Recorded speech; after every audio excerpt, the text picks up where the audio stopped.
Türkiyə Silahlı Qüvvələri NATO-nun ikinci, ABŞ-dan sonra ikinci ən böyük silahlı qüvvələrinə malikdir və Türkiyənin döyüş imkanları kifayət qədər üstün bir səviyyədədir. Türkiyə sadəcə bu münaqişəyə müdaxilə etmək istəmir.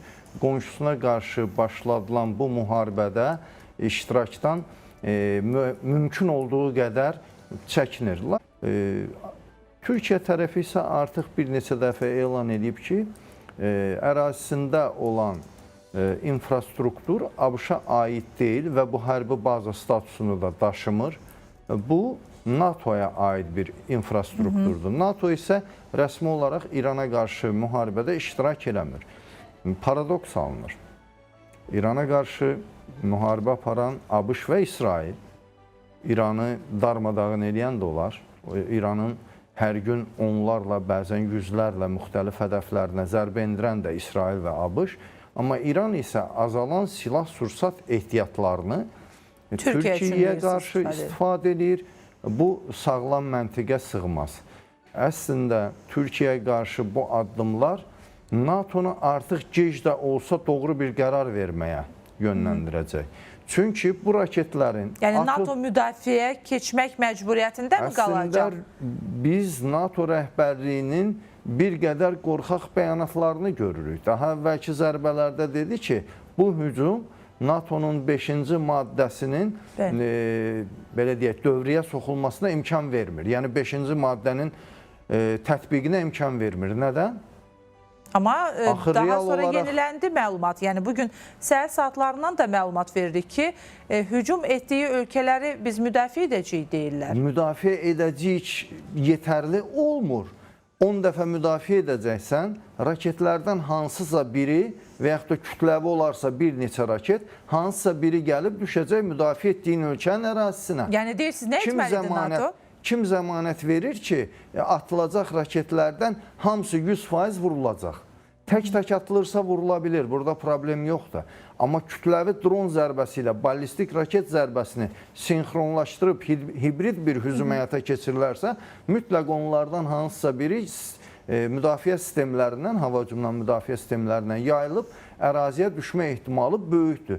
Biz bunu digər ölkələrin ərazisində görürük. Körfəz ölkələrin ərazisindən hamısında var ABŞ-ın müdafiə sistemləri. Amma onların bütün raketləri və ya puaları vurduqlarını görürüm, xeyr.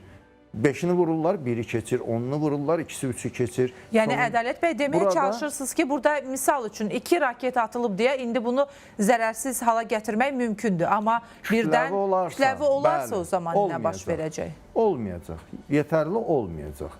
Niyə görə? Çünki bu, dünyada heç bir hava hücumundan müdafiə sistemi kütləvi hava zərbələrindən 100%lik qorunmanı təmin etmir. 70%lik göstərici verirsə, bu artıq yüksək göstərici hesab olunur. Söhbət 6-cı sıram kütləvi hava hücumundan gedir, tək zərbələrdən deyil. Ona görə də İranın bəlkə də raketlərində kütləvi hücumu çox da gözləmirəm. Halbuki, əgər 2 raket atılıbsa, deməli müəyyən qədər hələ ehtiyatları var. Amma PUA-ların kütləvi hücumu tamamilə mümkündür. Tamamilə. Çünki onların istehsalı asandır və istehsal sahələrdə yerin altında yerləşdiyinə görə bunkerlərdə və s. Onların hələ sıradan çıxarılması prosesinə dünəndən başlandığı hiss olunur. Ən azından ABŞ-ın B-1 Launcher adlanan strateji bombardımançıları uzun müddətli fəaliyyətlərə başlayıblar. Bu fəaliyyətlər nəticəsində də ABŞ-ın bir dənə təyyarə dolduran gəmisinin də sıradan çıxdığı barədə ABŞ məlumatı təsdiqləyib və ümumiyyətlə bu müharibədə ABŞ artıq 4-cü təyyarəsini itirib, bu İraq ərazisində baş verib. Hər bir halda NATO bir qədər sərt davranmalıdır. Heç olmasa bəyanatlarını sərtləşdirməlidir.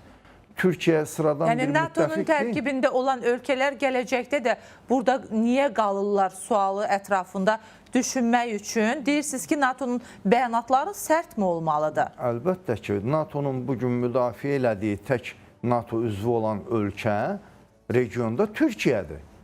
Türkiyənin də müdafiəsi üçün 5-ci bəndin gündəmdə olmadığını deyirlər. Bu artıq biraz İran qarşısında geri addım atma kimi qəbul ediləcək. Digər ölkələr də buna uyğun olaraq belə deyək, NATO ilə münasibətlərinə yenidən baxa bilərlər. Amma onsuz da dünya düzəni yenidən qurulur. Bir çox proseslər, gözlənilməyən proseslər artıq bu gün reallığa çevrilir.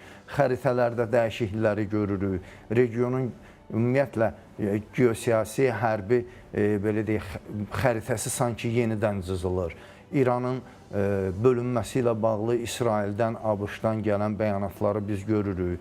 Trump nə deyir? Deyir, mən 47-ci prezident olaraq 47 il xalqa zülm edən bir rejimi dolayısıyla dəyişəcəm kimi bir bəyanat verir. Hər bir halda bu sıradan bir bəyanatlar deyil. Bunların altını dolduran bir məsələlər var.